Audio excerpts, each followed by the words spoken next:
I don't want to go to Father Steve and tell him the same thing again. I told him it last Saturday. Here's like one of the number one things that I've been doing in my spiritual life for a while that honestly works every time. It works every time because I can still have the same experience of like, dang, like, I have the same confessor. I'm going to him again with the same stuff. Hey, I am Father Mark Mary with Franciscan Friars of the Renewal, and this is Ascension Presents. Unfortunately, it's an all too common experience. The experience of committing the same sin again. I want to look at it in the context of the parable of the prodigal son. To give you the punchline, we're going to make it about the Father, not about us. We're going to have the Father have a chance for his child to come back to life again, come back to health again, and not make it about us. I think it's so beautiful, this moment where the prodigal son returns. And what does the Father do? The Father runs to him and he embraces him and he restores him, right? He forgives him. The son says, like, I'm sorry, I don't, and the Father almost like interrupts him and like, hey, I'm gonna put the ring on your finger, the sandal on your feet, the robe on your back. We're gonna eat, drink, and be merry. Why? My son who was lost has been found. My son who is dead is alive. And here's where Jesus beautifully, through this parable, teaches us about the reality of sin. Sin hurts us. Sin wounds us.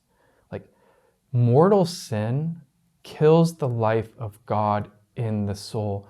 Mortal sin cuts us off, like, from the Lord. It cuts us off from the vine. And sin, which may not be mortal, it like beats us up. I know some of you have had this experience of being a parent and seeing a child hurt, and how much it hurts a mother's heart, how much it hurts a father's heart to see their child wounded.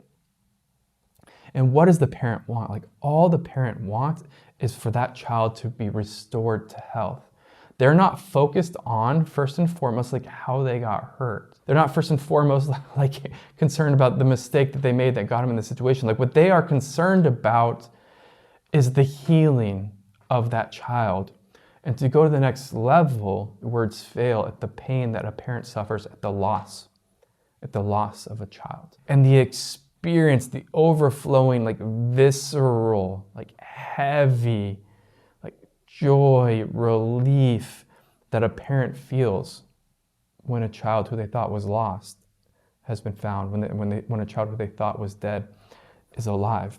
So what I propose is this: to remember what sin has done to our soul, and what sin has done to us, and what mortal sin does to us, and how much our Heavenly Father, he just wants us to be well. He just wants us to come home. He wants us to be alive again.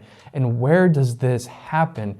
This happens in the confessional. And so if you've committed a sin and you've committed the same sin again and you've hurt yourself, or you've committed a mortal sin and you've committed the same mortal sin again, there can be like a discouragement. There can be a frustration. There can be like this shame and this embarrassment of like, I don't want to have to go and see Father again. I don't want to go and say the same thing again. What I'm going to invite you to replace that with is to think about God.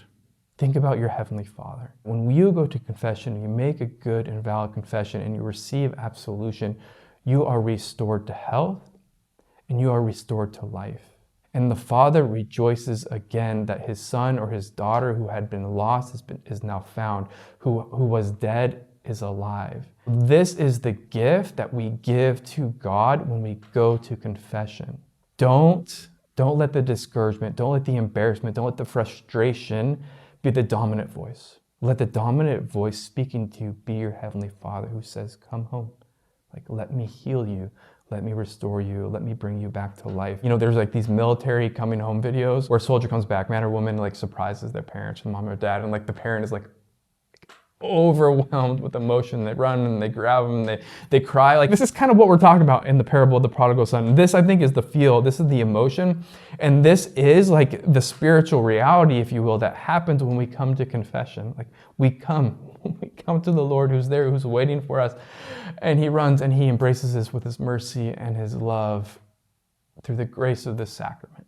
Right? And he restores us back into relationship. He restores us back to health. He restores us back to life. And the beautiful thing is this, that we can't forget about God the Father, is that God, like in the book of Lamentations, it says that like God's mercies are new every day. Even the best of fathers, there might be a slow attrition if this happens again and again and again, but with the Heavenly Father, like his mercies are new every day, and every day that he needs to restore us back to life, every day we come back to confession, every day we come back to the life of grace. It's like it happens for the first time, and the Father runs to us and embraces us and rejoices with us as if it was the very first time. This is the gift we give to our Heavenly Father when we go back to confession. The voice will be there of discouragement, of shame, of embarrassment.